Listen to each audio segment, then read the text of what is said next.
నమస్కారం. ప్రేక్షకులందరికీ శుభోదయం. ఈనాటి కార్తీక శుభయోగం శీర్షికన కార్తీక మాసంలో వచ్చే దశమి తిథి సందర్భంగా కార్తీక మాసంలో శ్రీ మహావిష్ణువుని ఎలాంటి పుష్పాలతో పూజిస్తే విష్ణుమూర్తి విశేషమైన అనుగ్రహానికి సులభంగా పాత్రలమవ్వచ్చు, అలాగే అసలు కార్తీకంలో విష్ణు ఆరాధన ఏ విధంగా చేస్తే శ్రీ మహావిష్ణువు అనుగ్రహం వల్ల వృత్తి ఉద్యోగ వ్యాపార రంగాల్లో విశేషమైన శుభ ఫలితాలు సిద్ధింపజేసుకోవచ్చో పరిశీలిద్దాం. కార్తీక మాసంలో విష్ణుమూర్తిని ఎలాంటి పుష్పాలతో పూజిస్తే ఎటువంటి ప్రయోజనం కలుగుతుందో స్కాంద పురాణం వైష్ణవ ఖండంలో వశిష్ఠ మహర్షి జనక మహారాజుకు వివరించాడు. ఆ శ్లోకాలను మనం పరిశీలించినట్లయితే వశిష్ఠ మహర్షి జనక మహారాజుకు స్కాంద పురాణంలో ఏం చెప్పాడంటే, కార్తిక్యా మతసీ పుష్పై అర్చయేదచ్యుత నరః సితాసితైర్వా రాజేంద్ర యజ్ఞాయుత ఫలం లభేత్ అంటూ వశిష్ఠ మహర్షి జనక మహారాజుకు చెప్పాడు. అంటే ఈ శ్లోకంలో ఉన్న అర్థాన్ని మనం పరిశీలిస్తే, కార్తిక్యా మతసీ పుష్పై అర్చయేదచ్యుత నరః, ఎవరైతే కార్తీక మాసంలో తెల్లటివి కానీ నల్లటివి కానీ అయినటువంటి అవిసె పుష్పములతో శ్రీహరిని పూజిస్తారో వాళ్ళు సితాసితైర్వా రాజేంద్ర యజ్ఞాయుత ఫలం లభేత్, 10,000 యజ్ఞాలు చేసినటువంటి ఫలితాన్ని పొందుతారని వశిష్ఠ మహర్షి జనక మహారాజుకు ఈ శ్లోకం ద్వారా చెప్పాడు. కాబట్టి కార్తీక మాసంలో ఎవరైనా సరే ఒక్క అవిసె పువ్వైనా సరే శ్రీ మహావిష్ణువు చిత్రపటం దగ్గర ఉంచండి, 10,000 యజ్ఞాలు చేసినటువంటి ప్రయోజనాన్ని సిద్ధింపజేసుకోవచ్చు. అలాగే ఇంకా శాస్త్రం ఏం చెప్తోందంటే, కార్తీక మాసంలో విష్ణుమూర్తిని ఎలా పూజించాలో స్కాంద పురాణంలో చెప్పబడిన ఇంకొక ప్రామాణిక శ్లోకాన్ని తీసుకుంటే, మల్లికా కుసుమైర్దేవం మాధవం కార్తికే మర్చయేత్ తేన నశ్యంతి పాపాని తమస్సూర్యోదయే యథా అంటుంది స్కాంద పురాణం. అంటే ఈ శ్లోకంలో ఉన్న అర్థాన్ని పరిశీలిస్తే, మల్లికా కుసుమైర్దేవం మాధవం కార్తికే అర్చయేత్, ఎవరైతే కార్తీక మాసంలో మల్లెపూలతో శ్రీమన్నారాయణమూర్తిని పూజిస్తారో వాళ్ళకి తేన నశ్యంతి పాపాని తమస్సూర్యోదయే యథా, వాళ్ళ పాపాలన్నీ కూడా సూర్యోదయం కాగానే చీకట్లు ఎలా తొలగిపోతాయో అలా తొలగిపోతాయని ఈ ప్రామాణిక శ్లోకం తెలియజేస్తోంది. కాబట్టి కార్తీక మాసంలో శ్రీమన్నారాయణమూర్తి చిత్రపటం దగ్గర ఒక్క మల్లెపువ్వు సమర్పించినా చాలు, మనకున్న సమస్త పాపాలు కూడా సూర్యోదయం కాగానే చీకట్లు నశించినట్లు నశించిపోతాయి. ఇంకా స్కాంద పురాణం ఏం చెప్తోందంటే, అపరాధ సహస్రాణి తథా సప్తశతాని చ పద్మేనైకేన దేవేశ క్షమతే ప్రణతోర్చిత అంటుంది శాస్త్రం. అంటే ఈ శ్లోకంలో ఉన్న అర్థాన్ని మనం పరిశీలిస్తే, అపరాధ సహస్రాణి తథా సప్తశతాని చ అంటే మనకు తెలిసి కానీ తెలియక కానీ మనం చేసినటువంటి తప్పులు పాపాలు 1700 తప్పులు పాపాలు ఏవైనా సరే అవన్నీ కూడా పద్మేనైకేన దేవేశ క్షమతే ప్రణతోర్చిత, ఒక పద్మపుష్పం శ్రీమన్నారాయణమూర్తికి సమర్పిస్తే అవన్నీ కూడా నశించిపోతాయని స్కాంద పురాణంలో ఉన్న ఈ ప్రామాణిక శ్లోకం తెలియజేస్తోంది. ఆ తర్వాత విష్ణుమూర్తిని ఇంకా కార్తీక మాసంలో ఎలా పూజిస్తే అద్భుతమైన శుభ ఫలితాలు కలుగుతాయో స్కాంద పురాణం ఏం చెప్తోందంటే, కార్తికే కేతకీ పుష్పై అర్చయేద్ గరుడధ్వజం పూజితో జన్మ సాహస్రం నాత్రకార్య విచారణ అంటుంది స్కాంద పురాణం.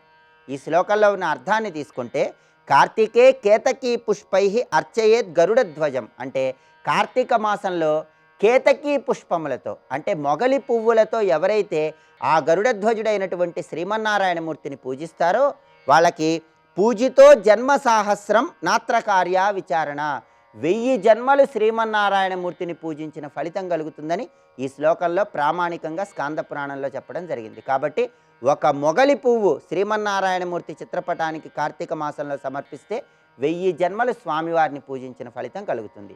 స్కాంద పురాణంలో చెప్పబడిన ఈ 4 శ్లోకాలు ప్రామాణికంగా మనకేం తెలియజేస్తున్నాయి అంటే, కార్తీక మాసంలో శ్రీమన్నారాయణమూర్తికి అవిసె పువ్వు, మల్లె పువ్వు, పద్మ పుష్పము, మొగలి పువ్వు, ఈ 4 పుష్పాలు ఎంతో ప్రీతిపాత్రమని ఈ 4 శ్లోకాలు తెలియజేస్తున్నాయి. కాబట్టి ఈ 4 శ్లోకాలను ప్రామాణికంగా తీసుకొని ఈ 4 పుష్పాలలో ఏ పుష్పమైనా సరే కార్తీక మాసంలో శ్రీమన్నారాయణమూర్తికి సమర్పించినట్లయితే విష్ణుమూర్తి విశేషమైన అనుగ్రహం వల్ల సకల శుభాలు కలుగుతాయి, అన్ని పాపాలను తొలగింపజేసుకోవచ్చు.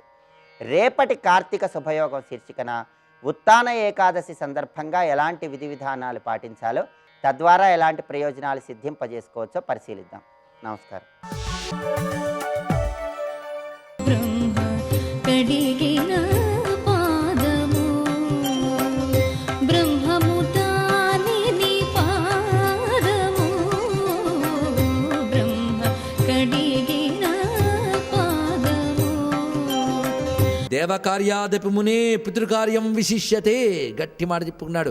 దేవకార్యముల కంటే పితృకార్యములు చాలా ప్రధానములైనటువంటివి కనుక పితృకార్యములు పితృయజ్ఞాలు మానరాదు, చాలా ముఖ్యం. దేవతానాం హి పితరః పూర్వం ఆప్యాయన స్మృతం. దేవతల కంటే ముందు పితృదేవతలనే తృప్తిపరచాలి. శీఘ్రప్రసాదాః అక్రోధాః. వాళ్ళకున్న లక్షణములు చూడండి. పితృదేవతలు శీఘ్రప్రసాదులు, వెంటనే అనుగ్రహిస్తారు పితృదేవతలు. వాళ్ళకి దేవతల కంటే వెంటనే అనుగ్రహించగలిగే శక్తి వాళ్ళకుంది. పైగా అక్రోధాః, వాళ్ళకి క్రోధం ఉండదు. పితృదేవతలకు క్రోధం అనే లక్షణం ఎప్పుడూ ఉండదు. వాళ్ళు అత్యంత సౌమ్యులు, ప్రేమస్వరూపులు. వాళ్ళకున్న గొప్ప గుణం అది. అయితే వాళ్ళు దేనికి తృప్తి చెందుతారంటే, మీరు వాళ్ళ పేర్లు అనుకున్నప్పటికీ కూడా వాళ్ళని స్మరించి మన తండ్రి తాతలను తృప్తిపరచడం వల్ల వాళ్ళు సంతోషిస్తారు. బ్రతుకున్నంతకాలం తండ్రుల్ని తల్లుల్ని జాగ్రత్తగా చూసుకున్న వాళ్ళు సంతోషిస్తారు. మరణానంతరం కూడా వారిని ఉద్దేశించి చేసిన కర్మల వల్ల వాళ్ళు సంతోషిస్తారు. ఇప్పుడు ఇది మనం చెప్పగలిగితే ముందు కుటుంబ వ్యవస్థ బలపడుతుంది, తల్లిదండ్రులు క్షేమంగా ఉంటారు. అవునా లేదా? కనుక పురాణం అన్నీ ఇలాంటి కోణంలో మనం పరిశీలించాలి, అధ్యయనం చేయాలి. అగ్నిహోత్రంలో వేసిన పిండం ఎవరికి వెళ్తుంది, ఆవుకు పెట్టిన పిండం ఎవరికి వెళ్తుంది, భోక్తలకు పెట్టిన పిండం ఎవరికి వెళ్తుంది, కాకికి పెట్టిన పిండం ఎవరికి వెళ్తుంది. నలుగురికి 4 విధానాలు ఉన్నాయండి. ఆ పితరులు ఏ లోకంలో ఉన్నారో మనకు తెలియదు. తెలిసినంత మేరకు మనం పెడతాం. ఒక్కొక్క దానికి పెట్టిన పిండం ఆయా లోకాల్లో ఉన్న పితరులకు వెళుతుంటుంది. మనం పెట్టేది ముగ్గురికైనా మన పూర్వీకులు ఎందరో తెలియదు, వాళ్ళందరికీ పంచుతారు. వీళ్ళు గుర్తుపెట్టుకోండి, ఇంత విశేష జ్ఞానం ఉన్నది ఇక్కడ. కనుక జీవితం అంటే ఈ శరీరంలో దిగి ఈ శరీరంతో ఆడిపోవడం కాదు. దీనికి ముందు వెనక లింకులు చాలా ఉన్నాయి, గుర్తుపెట్టుకోండి. వాటికి సంబంధించిన ఇంత విజ్ఞానం మనకున్నది. ఎవరికైనా సరే ఇహలోక పరలోక సుఖాలు కావలసినటువంటి వారందరూ కూడా పితృదేవతారాధన చేయవలసిందే అనే విషయాన్ని ఇక్కడ ప్రస్తావన చేస్తూ, ఇలాగ పితృవర్ణాలని పూజించినటువంటి వారికి ఇహలోకంలో సుఖములు లభించిన తర్వాత వాళ్ళని దివ్య విమానముల ద్వారా వాళ్ళ సూక్ష్మదేహాల్ని వివిధ దివ్యలోకాల్లో ఉంచి దివ్య భోగాలు ఇస్తారట ఈ పితరులు. వారు చూసుకుంటారు ఈ విషయం అంతా కూడా. మన తర్వాతి స్థితి ఏమిటి, మన తర్వాత ఉపాధి ఏమిటి డిసైడ్ చేసే డిపార్ట్మెంట్ అంతా వీళ్ళదండి. ఇక్కడ వీళ్ళకి దేవతలు కూడా ప్రాధాన్యం ఇచ్చారు. పైగా ఉభయలోకములు కావాలి అంటే ఇహము పరము కావాలంటే పితృదేవతలను ఆరాధించారు. పైగా ఏ తిథి నాడు పితృదేవతలను ఆరాధిస్తే ఏ ఫలితం వస్తుందో ఇక్కడ బ్రహ్మదేవుడు స్వయంగా చెప్తున్నాడు. పాడ్యమి నాడు పితృపూజ చేస్తే సువర్ణ ప్రాప్తి, విధియ నాడు చేస్తే పశు సంపద, తదీనాడు శత్రునాశనము, చవితి నాడు పరఛిద్ర దర్శన ప్రాప్తి. అంటే ఇతరులు వాళ్ళల్లో ఉన్నవి కూడా మనకి తెలుస్తాయట. పంచమి నాడు లక్ష్మీ కటాక్షం, షష్ఠి నాడు కీర్తి, సప్తమి నాడు భూమిపై అన్నిటికంటే ప్రాముఖ్యంగా ఉండగలిగే స్థితి వస్తుంది, అష్టమి నాడు ఉత్కృష్టమైన స్థితినిస్తాడు, నవమి నాడు ప్రభుత్వము, దశమి నాడు బ్రహ్మవర్చస్సు, ఏకాదశి వేదసమ్మతమైన ఐశ్వర్యం జ్ఞానము, ద్వాదశి విజయం, త్రయోదశి ప్రజావృద్ధి పరిపుష్టత. ఇవి వివరించారు. ఇక్కడ మరికొన్ని పితృపూజా విశేషాల్ని శశబిందు అనేటువంటి మహారాజుకి పితృపతిని యమధర్మరాజు చెప్పాడు. అవి చెప్తున్నాం. ఇవి నక్షత్ర ఫలములుగా చెప్పబడుతున్నాయి. ఇంతవరకు తిథులు చెప్పారు కదా, వివిధ నక్షత్రాల్లో పితృదేవతల పూజలు ఎంత విశేష ఫలాన్ని ఇస్తున్నాయో చెప్తున్నారు ఇక్కడ. కృత్తికా నక్షత్రంలో చేసే పితృపూజ తేజస్సునిస్తున్నది, రోహిణీ నక్షత్రంలో ప్రజావృద్ధి, మృగశిరలో ఓజస్సు, ఆర్ద్రా నక్షత్రంలో క్రియాసిద్ధి, పునర్వసులో పుత్రప్రీతి, పుష్యమి నాడు పుష్టి, ఆశ్లేషలో ప్రభ, మఖలో సుఖప్రాప్తి, పుబ్బలో బంధుగణ వరిష్ఠత అంటే బంధుగణముల యొక్క సమృద్ధి, ఉత్తరలో సౌభాగ్యము, హస్తలో ఉత్తమ దాన సంపద, చిత్రలో అధిక రూపవంతమైన సంతానము, స్వాతి నక్షత్రంలో వ్యాపార వృద్ధి, విశాఖలో సత్పాత్ర యోగ్యత, అనురాధలో చక్రవర్తిత్వం, జ్యేష్ఠలో ప్రజాధీశత్వము, మూలలో ఆరోగ్యము, పూర్వాషాఢలో కీర్తి, ఉత్తరాషాఢలో శోకము లేని స్థితి, అభిజిత్తులో ఆగమ విద్య అంటే మంత్రశాస్త్ర విద్యల్లో నైపుణ్యం వస్తుంది, శ్రవణ కాలంలో సద్గతి, ధనిష్టలో ధనాభివృద్ధి, శతభిషంలో ఔషధ సిద్ధి, పూర్వాభాద్రలో సమృద్ధ జీవనము, ఉత్తరాభాద్రలో గోధన అభివృద్ధి, రేవతిలో అన్నాదుల అభివృద్ధి, దీర్ఘాయువు. మొత్తం ఇలా చెప్పారు. వీటికో విశేషం ఉన్నదండి. ఆ నక్షత్రాలకు పితృగణాలకు ఉన్నటువంటి సంబంధం మొత్తానికి అంతా పితృదేవతలకు సంతోషించే విషయం. అయితే పితరులను ఉద్దేశించి రజత పాత్రాలు అంటే వెండి పాత్రలు ఇలాంటివి ఇస్తే చాలా శ్రేష్టము. పితరులను ఉద్దేశించి. అలాగే పితరులకి ముఖ్యమైన కాలము కుతప కాలము, మధ్యాహ్న సమయం 12 గంటలకు అపరాహ్నం అంటాం మనం. అలాగే తిలలు, ఇవి ముఖ్యం సుమా. పైగా పితృపూజనంలో పుత్రాదులకి ఎంత ఉన్నదో అంతకంటే గొప్ప అధికారం దౌహిత్రుడికి ఉన్నది సుమా, అంటే కూతురు కొడుక్కి. ఇది చెప్తున్నారు. పైగా పితృ సమారాధన చేసేటప్పుడు కొన్ని సూక్తములు శాస్త్రంలో చెప్పాయి, అవి చేయడం వల్ల అన్నం అమృతమవుతున్నది. ఇందులో ప్రధానంగా ఒక మాట చెప్తున్నాడు, నమో దేవతాభ్య నమ పితృభ్య అనుకున్నా చాలుట. ఇదేనా రోజు చేసుకోవచ్చు మనం.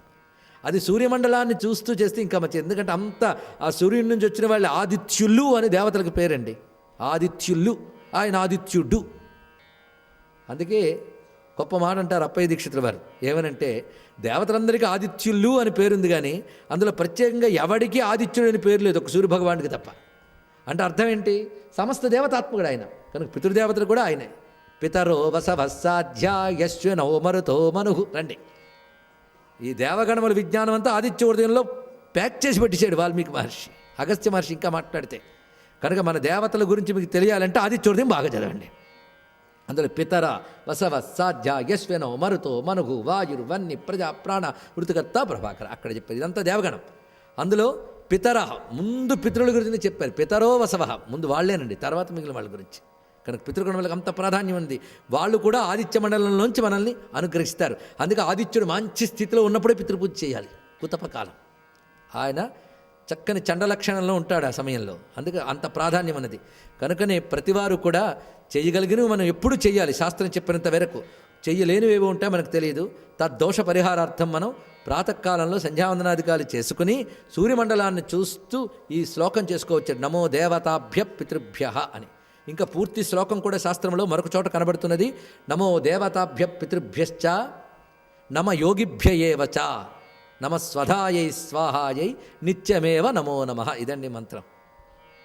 దేవతాభ్య పితృభ్యశ్చ నమ యోగిభ్యయేవచ, దేవతాభ్య పితృభ్యశ్చ నమ యోగిభ్యయేవచ నమ స్వధాయై స్వాహాయై నిత్యమేవ నమో నమః. ఇది అనుకుని సూర్యమండలానికి నమస్కారం చేసుకోవడం నిత్యం మనం అలవాటు చేసుకోవచ్చు. ఇది పితృదేవతల్ని తృప్తిపరిచేటువంటి విషయం. ఈ విధంగా చెప్పి అనగా పితృసమారాధనమాచరించినప్పుడు తత్క్రియను ఎర్రనగారు చెప్తున్నారండి. ఇదంతా ఆది మధ్యాంత వేళలందు నియతితో పితృకర్మ చేసేటప్పుడు కూడా దాని మొదట్లోనూ మధ్యలోనూ చివరిలో కూడా ఇది అనుకోవాలి. ఏవి? దేవతాభ్య పితృభ్య అను మహాసూక్తి జపించుట అధిక శుభము. విను పిండదాన సమయంబున యందును భక్తిపూర్వకంబుగా దీని పఠించిన ఆ ఎన్నంబు అమృతము.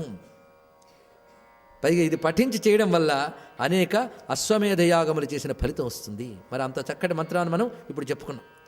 పైగా మూర్తి వియుక్తులు మూర్తిమంతులు చిట్ట చివరికి వీటన్నిటి కలిపిక ఉపసంహార భావాన్ని చెప్తూ ఉన్నారు.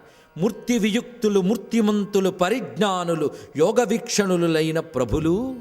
వీళ్ళు మూర్తిమంతులు మూర్తి వియుక్తులు, వీళ్ళు పరిజ్ఞానులు, సంపూర్ణమైన జ్ఞానం కలిగిన వారు, యోగ దృష్టి కలిగినటువంటి ప్రభువులు. వీళ్ళు ఎవరికి ఏమి చేస్తున్నారు అంటే ఇంద్రముఖ్య నిర్జరులకు, అంటే ఇంద్రాది దేవతలకు, దక్ష కశ్యప మరీత్యాది ప్రజాపతులకు, సప్త మహామునీశ్వరులకు, మన్వాదుకులకు, సరిత్పతులకును, అంటే నదులు వాటి అధిదేవతలు, సముద్రములు, శేష నక్షత్ర తారాగ్రహ క్షోణి గగనంబులకు, వీళ్ళందరికిట ఎవరిని విడిచిపెట్టాడు చెప్పండి ఇక్కడ. వీళ్ళందరికీ కూడా తండ్రులు. ఎవరి? పితరులు. వీళ్ళందరికీ తండ్రులు. అంతేకాదు ఇందు పావక మహాత్ములు, వీళ్ళే సూర్యచంద్రాగ్ని రూపములతో కూడా అనుగ్రహిస్తున్నారు. రామచంద్రమూర్తికి నమస్కరిస్తూ స్వస్తి.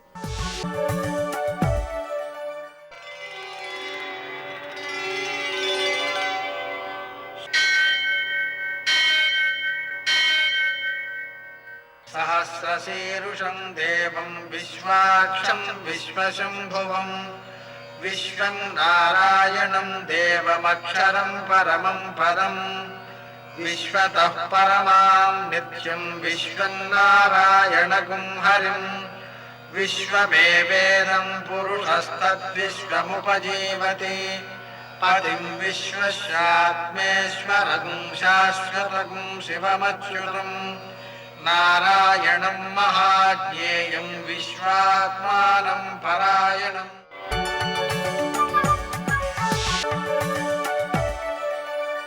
सूर्य शौर्यमथेन्दुरिन्द्रपदवी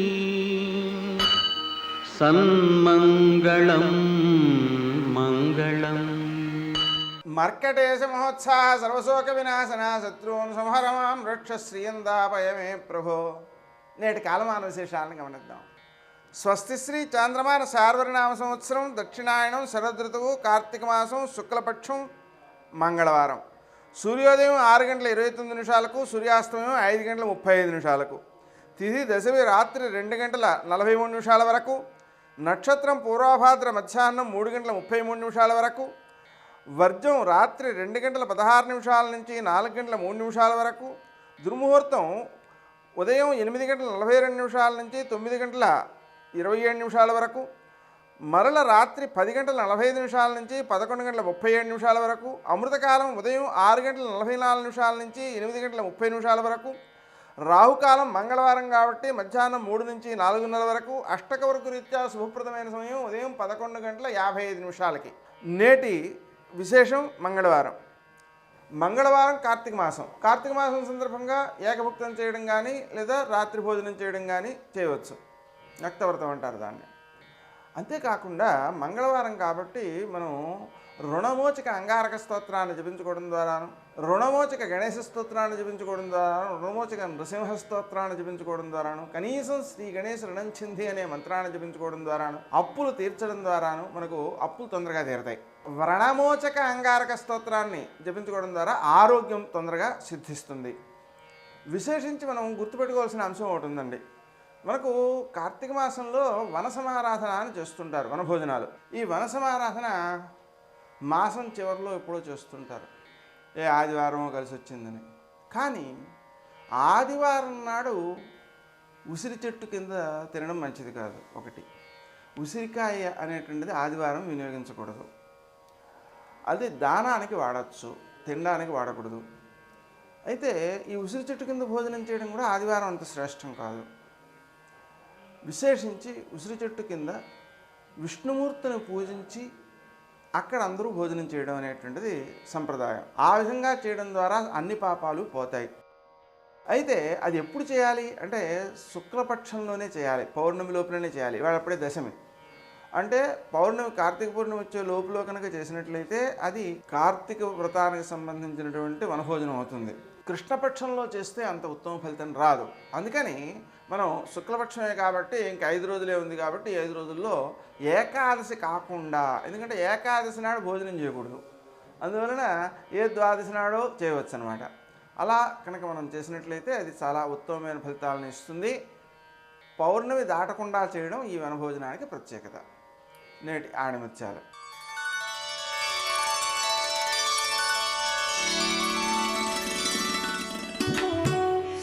పుస్తకంలో ఒకే పేజీని పదే చదువుతుంటే ఎప్పటికీ చివరి పేజీ పూర్తి చేయలేం. జీవితం కూడా అంతే. నిన్నటి చేదు జ్ఞాపకాలను తలుచుకుంటూ కూర్చుంటే అందమైన ఈ రోజుని ఆస్వాదించలేము.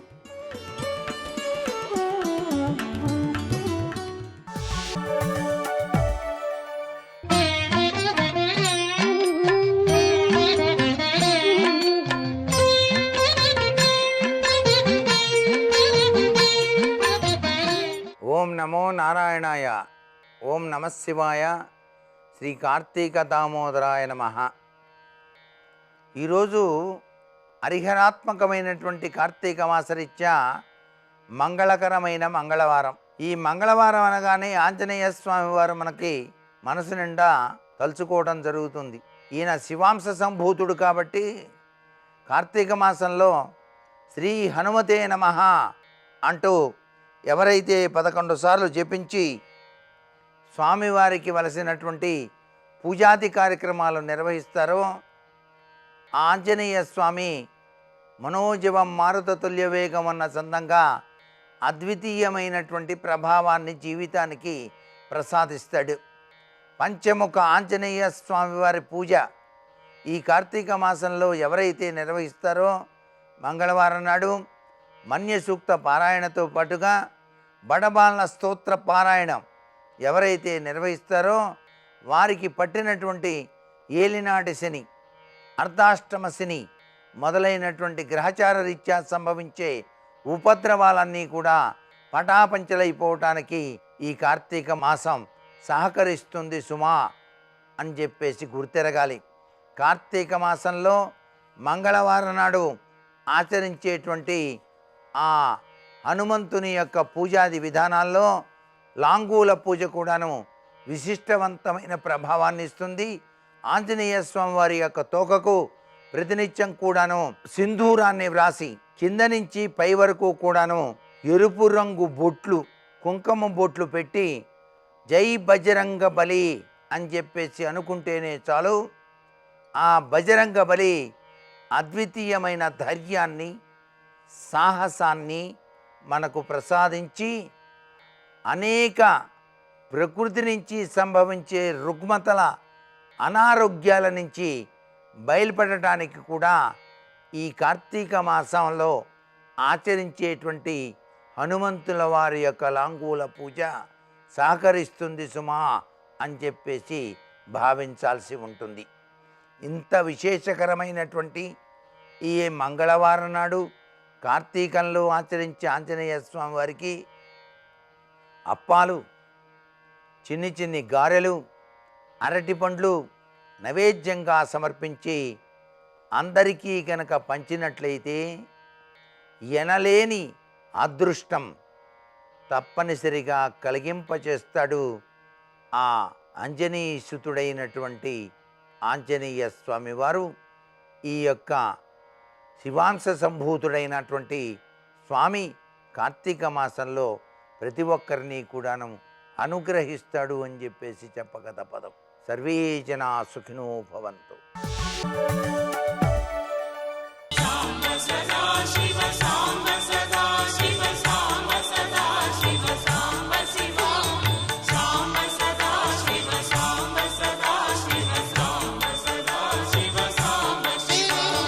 కాశీపట్టణంలో ఎలా పురుగులకి కూడా ఉపదేశం చేస్తావో అలాగే దక్షారామంలో కూడా కీట పతంగ సరీసృపాళికిన్, కీటకములకు అంటే పురుగులకి, పతంగములంటే దీపపు పురుగులకి, పావులకి, మనుష్యులకి సహజ జహత్ సమీరమగు సంకటకాలమునన్. ఎందుచేత అంటే ప్రళయాన్ని కానీ ఒక మనిషి చూస్తే మాంసచక్షువు చేత చైతన్యం ఉండగా, తెలివి ఉండగా, స్పృహ ఉండగా, అసలు ప్రళయాన్ని చూడటము అంటే వెంటనే గుడ్డే అయిపోతుంది. అటువంటి ప్రళయకాలంలో వచ్చేటటువంటి ధ్వనులు అలా ఉంటాయి. అంత భయంకరంగా ఉంటుంది ప్రళయం అంటారు. అటువంటి ప్రళయాన్ని చూసినప్పుడు ఎలా ఉంటుందో అంతకన్నా ఎక్కువ భయానికి లోనైపోతాట జీవుడు. మృత్యుకాలం ఆసన్నమైనప్పుడు, ఆ ఊపిరి అందనప్పుడు, ఆఖరి ఊపిరి ఒకటే తీస్తుండడం కానీ విడిచిపెట్టడం కానీ జరుగుతుంటే, శరీరం అంతా లొంగ చుట్టుకుపోతుంటే మనసు ఇక వీడు ఊపిరి పీల్చడు కాబట్టి నేను కదలలేనని కనిపెట్టేస్తుంది. కనిపెట్టేసి కప, వాత, పైత్యములు లోపల ప్రకోపించిపోతుంటే ఒక్కొక్క ఇంద్రియంలో ఉన్నటువంటి శక్తిని ఉపసంహారం చేసేస్తుంది. కంటికి చూసే శక్తిని వెనక్కి తీస్తుంది, చెవి యొక్క వినే శక్తిని వెనక్కి తీస్తుంది, రుచి చెప్పే శక్తిని నాలుక నుంచి వెనక్కి తీస్తుంది, వాసన చెప్పే శక్తిని ముక్కు నుంచి తీసేస్తుంది, స్పర్శ చెప్పేటటువంటి శక్తిని చర్మం నుంచి తీసేస్తుంది. తీసేసి ఎంతో కాలం నుంచి అన్నం తినని వాడిలా విపరీతమైనటువంటి ఖేద పడిపోతూ, బాధపడిపోతూ, కొడుకే వచ్చి పిలుస్తున్నా నోట మాట రాక లావుక్కింతయు లేదు, ధైర్యము విలోలంబయ్యే, ప్రాణంబులా ఠావుల్ తప్పెను, మూర్ఛ వచ్చే, తనువుండెస్సెన్, శ్రమంబయ్యడి, నీవే తప్ప ఇతప్పరం బెరుగ మన్నింపొందగున్, దీనునిన్ రావే ఈశ్వర, కావవే వరద, సంరక్షింపు భద్రాత్మక అంటాడు గజేంద్రమోక్షణంలో గజేంద్రుడు. అలా విపరీతమైనటువంటి బడలికి గురైపోతుంటే, చెమటలు పట్టేస్తుంటే, అటువంటి సమయంలో జీవుడు పొందేటటువంటి యాతన అంతా ఇంతా కాదుట. అటువంటి సమయంలో జీవికి కాస్తంత ఉపకారం చెయ్యగలిగిన వాడెవరంటే ఒక్క కొడుకు మాత్రమే. ఆ కొడుకు దగ్గరుండి ఒడిలో తల పెట్టుకుంటే మాత్రం కాశీపట్టణంలో వెళ్ళిపోయినంత సంతోషంగా వెళ్ళిపోతాట. అందుకే పుత్రగాత్ర పరిష్వంగం సుఖములలో అంత గొప్ప సుఖము అని పిలుస్తారు. ఆ కొడుకు యొక్క స్పర్శ తనూభవును ఆత్మనిల్పి అని హృదయ క్షేత్రము నుంచి కదిలినటువంటి చైతన్యము వలన కదా పుత్రుడు పుట్టేది. తనకన్నా భిన్నం కాదు కాబట్టి ఆ కొడుకుని ముట్టుకున్నప్పుడు, వాడి ఒళ్ళో తల పెట్టుకున్నప్పుడు జీవుడు ఆ మృత్యువు వలన కలిగేటటువంటి అపారమైనటువంటి క్లేశం నుంచి కొంత ఉపశమనాన్ని పొందుతాడు. అంత భయంకరమైన యాతన ఏ సమయంలో ఉంటుంది అంటే ఒక్క మృత్యు సమయంలో ఉంటుంది అంటారు. ఎంత గొప్ప మాట వాడాడో శ్రీనాథుడు నిజంగా. అది మృత్యువు అని అనలేదు ఆయన, సహజ జహత్ సమీరమగు సంకటకాలమునన్ అన్నాడు.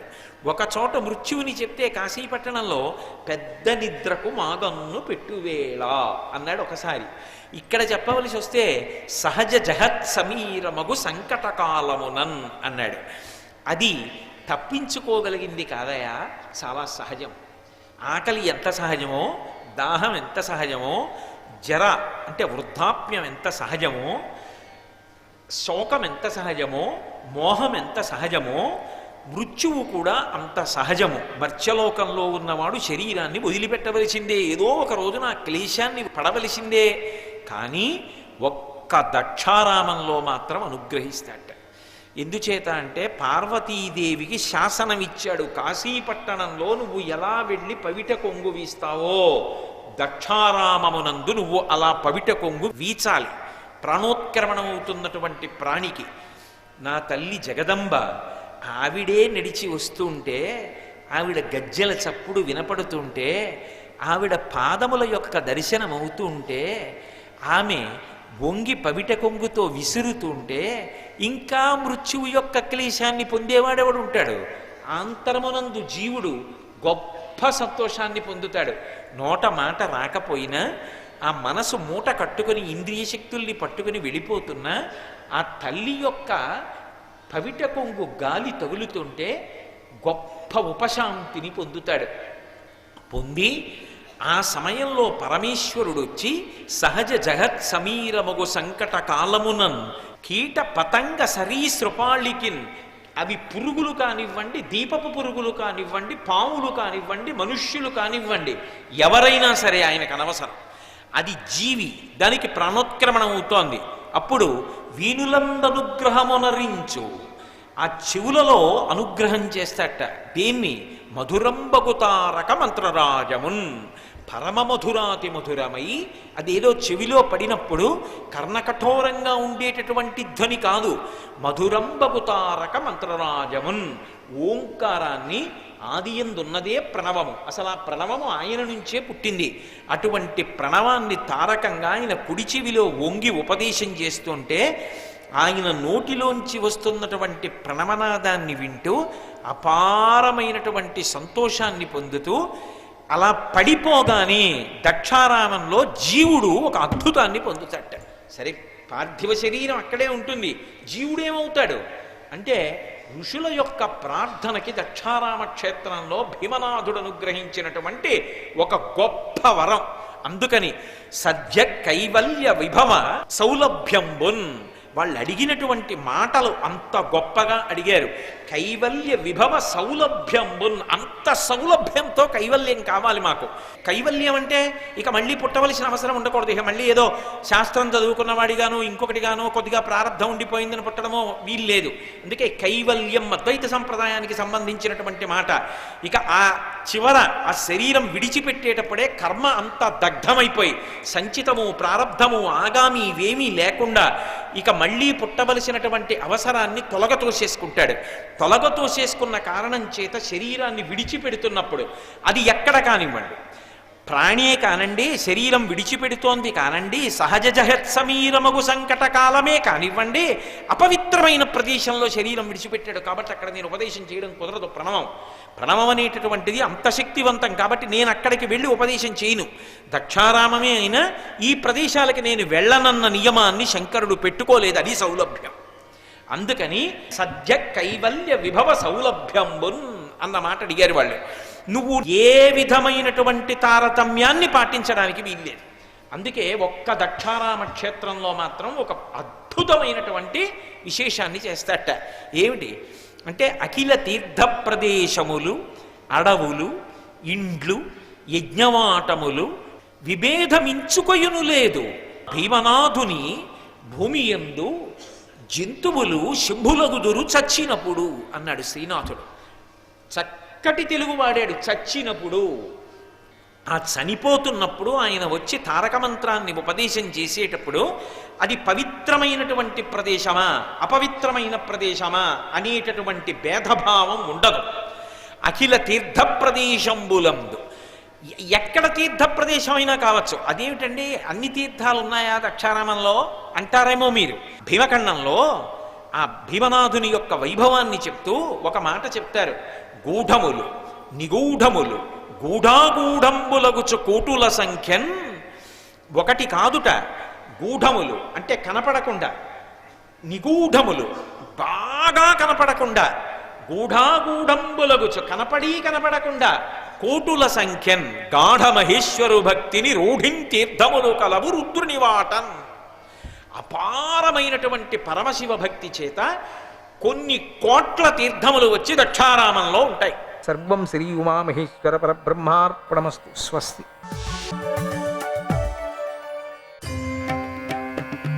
ఓం నమః శివాయ.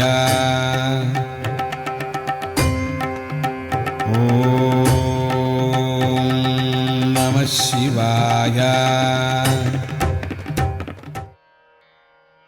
శంకరాయ శివశంకరాయ పరమేశ్వరాయ నమః. శంకరాయ శివశంకరాయ పరమేశ్వరాయ నమః. శంకరాయ శివశంకరాయ పరమేశ్వరాయ నమః. శంకరాయ శివశంకరాయ పరమేశ్వరాయ నమః. శంభవే కరుణ సింధవే దురిత నాశకాయ నమః. శంభవే కరుణ సింధవే దురిత నాశకాయ నమః. శంభవే కరుణ సింధవే దురిత నాశకాయ నమః. శంభవే కరుణ సింధవే దురిత నాశకాయ నమః.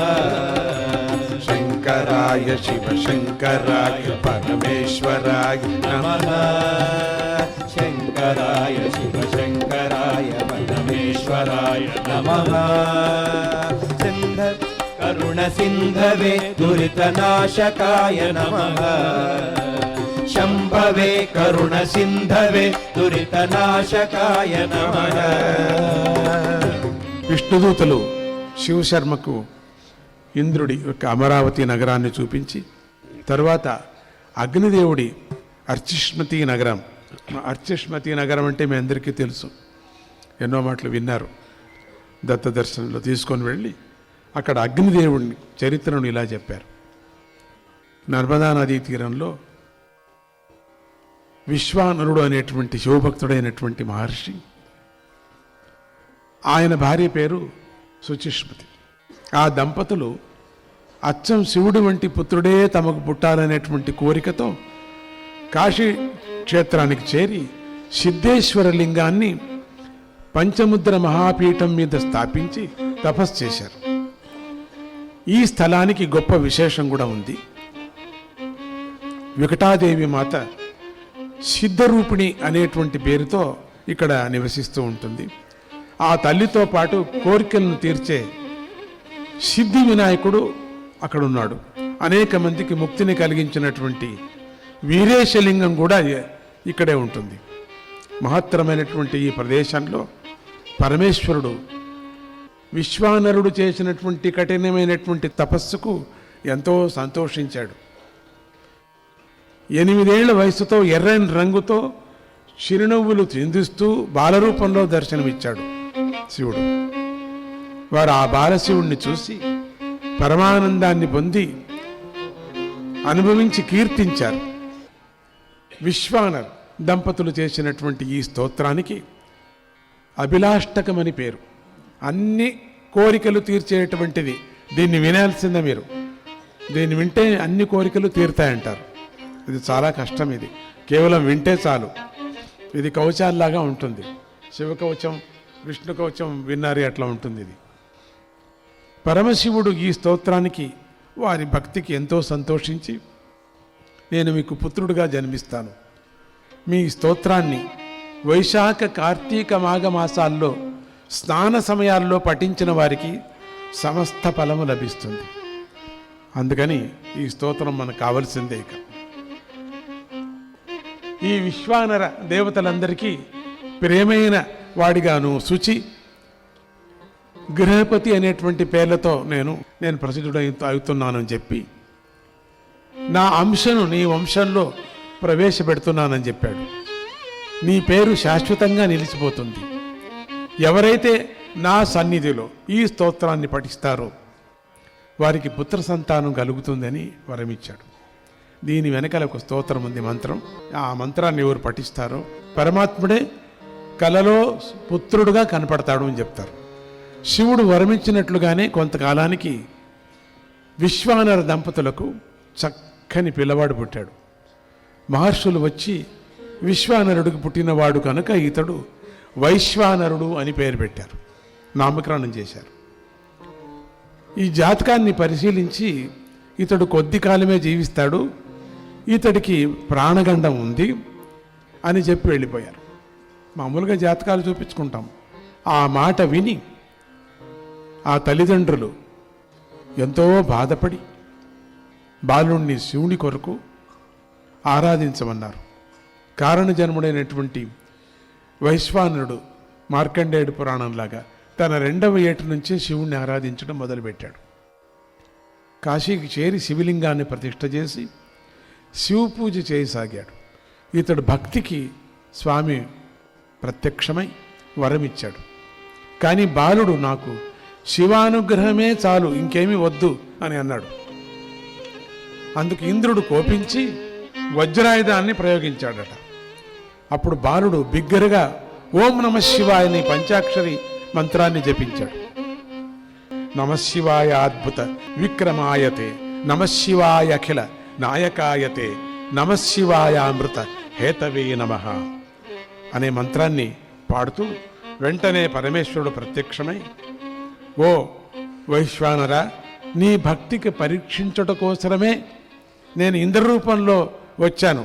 ఇక్కడ ఎవరు రావటానికి వీల్లేదు, నేనే కదా, భయపడకు. నిన్ను తూర్పు దక్షిణానికి మధ్యలో గల ఆగ్నేయ దిక్కు అధిపతిని చేస్తున్నాను. మనుష్యులు, పితరులు, దేవతలు అందరూ కూడా ఆహారానికై నీపైనే ఆధారపడతారు. ఆహారం కోసమే నిన్ను పూజించాలి. ఇక్కడ నేను అగ్నీశ్వరుడిగా నివసిస్తాను. నన్ను ఈ రూపంలో ఎవరెవరు ఆరాధించిన వారికి అందరికి కూడా అగ్నిమాంద్యం తొలగుతుంది, రోగ భయం, అకాల మృత్యు భయాలు తొలగుతాయి. ఈ లింగాన్ని పూజించిన వారు ఎక్కడ మరణించినా తిరిగి అగ్నిలోకానికి చేరుతారు. మళ్ళీ జన్మించిన తర్వాత కాశీకి చేరి కాశీక్షేత్రం ద్వారానే మోక్షాన్ని పొందుతారు, మళ్ళీ అక్కడ మరణిస్తారు అని వరమిచ్చి అదృశ్యమయ్యాడు. లోకానికి మహోపకారం చేసేటువంటి ఈ వరప్రదానం చూసి అందరూ కూడా సంతోషంగా శివుణ్ణి స్తోత్రం చేశారు. ఇలా వైశ్వానరుడు శివుణ్ణి ఆరాధించి ప్రాణగండాన్ని పోగొట్టుకున్నాడు. శివానుగ్రహంతో అగ్నిలోకానికి అధిపతి అయి అగ్నిదేవుడు అయ్యాడు అన్నారు విష్ణుదేవతలు. విశ్వం విశ్వాధికం రుద్రం విశ్వమూర్తిం వృషధ్వజం నమామి సత్య విజ్ఞానం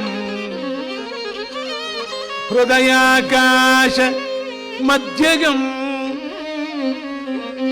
తర్వాత విష్ణుదూతలు నివృత్తి లోకానికి తీసుకువెళ్ళి అక్కడ మహిమను ఇలా తెలిపారు. శంకరాయ శివ శంకరాయ పరమేశ్వరాయ నమః, శంకరాయ శివ శంకరాయ పరమేశ్వరాయ నమః. శంభవే కరుణ సింధవే దురితనాశకాయ నమః, శంభవే కరుణ సింధవే దురితనాశకాయ నమః. ఓ శివశర్మ, పూర్వం వింధ్యాపర్వతం అడవుల్లో పింగళాక్షుడు అనేటువంటి వాడు ఉండేవాడు. అతడు కాశీ యాత్రకై వెళ్ళే భక్తులకు ఎంతో సహకారాలు అందించేవాడు. సపర్యాలు కూడా చేసేవాడు. సపర్యలు అంటే చాలా అపురూపం, అందరూ ఎవరికైనా ఆదుకోవటం కష్టాలు ఉండేవాడికి. అతడి యొక్క దయాగుణాన్ని ధర్మగుణాన్ని చూసి తోటి వారు విపరీతంగా కోపించారు. ఎందుకంటే ఒకరు సహాయం చేస్తుంటే మిగతా వాళ్ళు చేయకపోతే వాళ్ళకి అవమానం అయ్యేటట్టుంది. అందుకని కోపం వస్తుంది. ఏమోయ్, మన పనేమిటి, మన బ్రతికేమిటి, మనం సహాయం చేస్తూ కూర్చుంటే అవుతుందా? దీనికి వ్యతిరేకంగా ప్రవర్తించుతున్నావా నువ్వు? దానికి తోడు భక్తులను బంధువులుగా భావిస్తున్నావే నువ్వు, రక్షిస్తున్నావు నువ్వు, మేము నిన్ను విడిచిపెట్టేస్తున్నామని విడిచిపెట్టేశారు. వదిలి సేవ చేస్తున్నావు కాబట్టి నిన్ను వదిలేసామన్నారు. ఒకనాడు ఆ క్రూరులు యాత్రికులను చంపుతూ వారి వస్తువులంతా దోచుకుంటూ ఉంటే పింగాక్షుడు వారి మధ్యలోకి పిడుగులాగా దూకి యాత్రికులను కాపాడాడు. వారితో యుద్ధం చేస్తూ ప్రాణాలు విడిచాడు. ఇలా పింగాక్షుడు భక్తులకు సేవ చేస్తూ మరణించినందుకు భగవంతుడైనటువంటి పరశివుడు మురిసిపోయాడు. అతడు కర్తవ్యనిష్టకు సద్గుణాలకు మెచ్చుకున్నాడు. పింగాక్షుణ్ణి నైరుతి దిక్కుకు అధిపతిని చేశాడు. చూడండి, యజమాని అయిపోయాడు. భగవంతుడి కృపకు అందరూ అర్హులే కదా. అందరిలోనూ ఆయన సద్గుణాలను మాత్రమే చూస్తూ ఉంటాడు. దుర్గుణాలు చూడకూడదు, మనం సద్గుణాలే చూడాలట. అప్పుడే మనలో సాత్వికత పెరుగుతుంది. మంచి గుణాలు చూడాల. ఎవరైనా చెడుగా చెప్పినప్పటికి కూడా ఒకరి గురించి మనం దాన్ని పట్టించుకోకూడదు. మనము చూసిన సద్గుణాలే మనం అనుకుంటూ ఉండాలి మాటి మాటికి. ఇది నిరుతి దిక్పాలుకుని కథ అని విష్ణుదూతలు విమానాన్ని వరుణలోకానికి తీసుకువెళ్ళారు.